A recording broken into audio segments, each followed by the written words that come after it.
Elvis Yadav হয়ে গেছে arrest. এটা হচ্ছে একেবারে কনফার্ম নিউজ, কিন্তু কেনই বা তিনি অ্যারেস্ট হলেন এবং এই বিষয় নিয়ে বাকি ইউটিউবারদের কি মতামত এবং তাদের রিয়াকশনটা কি। 1 ঘন্টা আগে একটি নিউজ আছে যেখানে বলা হয়েছে এলভিস যাদবকে গ্রেফতার করে নেওয়া হয়েছে। আমাদের সাথে থেকে পুরো বিষয়টাকে চলুন এবার জেনে আসা যাক। এনআই একটি টুইট করেন যেখানে সরাসরি বলা হয়েছে যে নয়ডা পুলিশ ইউটিউবার এবং বিগ বস ওটিটি 2 উইনার এলভিস যাদবকে গ্রেফতার করেছে। তাকে আজ আদালতে হাজির করা হবে এবং এই টুইটটি ডিসিপি নয়ডা বিদ্যাসাগর মিশ্র প্রকাশ করেছেন। অবভিয়াসলি এটি একটি ইন্টারনেটের জামানা, তাই এলভিস যাদব কেন গ্রেফতার হয়েছে সেটি বের হয়ে যায়। Elvis Yadav arrested for snake venom case. চলুন এবার কিছু ইউটিউবারদের রিয়াকশন দেখে আসা যাক। আপনার হয়তো বা মনে আছে যে কিছুদিন আগে এলভিস যাদব ও রামসেনার কিছু কন্ট্রোভার্সি চলতেছিল।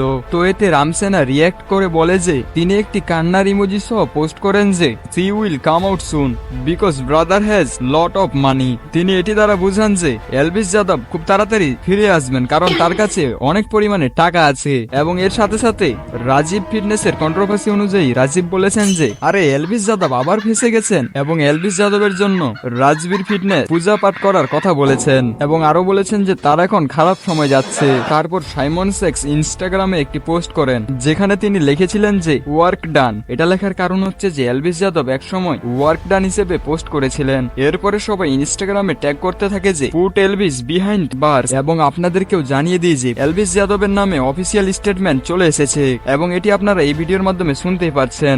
आज पूछताछ के लिए बुलाया गया था।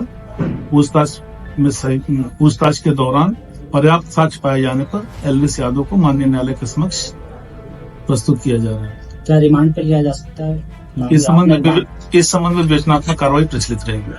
एनडीपीएस की धाराओं में भी केस दर्ज किया गया है। जी, वो साक्ष्य के क्रम में एनडीपीएस की धाराओं में बढ़ोतरी हुई है।